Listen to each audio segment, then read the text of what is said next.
ഇന്ന് ഒന്നാം ഓണം.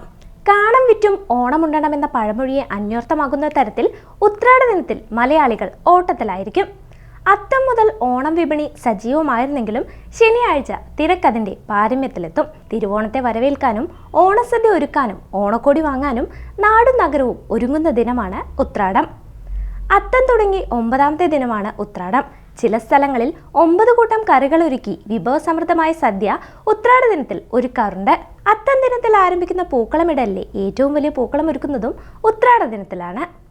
ഉത്രാട ദിനത്തിലെ പൂക്കളത്തിനും ചില സവിശേഷതകളുണ്ട്.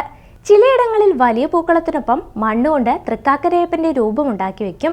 ഉത്രാട ദിനത്തിൽ സന്ധ്യയ്ക്ക് ഉത്രാട വിളക്ക് തയ്യാറാക്കുന്നവരുമുണ്ട്. മാവേലിയെ വിളക്കിന്റെ അകമ്പടിയോടെ സ്വീകരിക്കുന്നു എന്നാണ് വിശ്വാസം. ഓണത്തപ്പന്മാരെ ഒരുക്കുന്നതും ഈ ദിവസം തന്നെയാണ്. ഗുരുവായൂർ ക്ഷേത്രത്തിൽ ഈ ദിനത്തിൽ വാഴക്കുലകൾ കാഴ്ചവെക്കുന്നതിനെയാണ് ഉത്രാട കാഴ്ച എന്ന് വിളിക്കുന്നത്.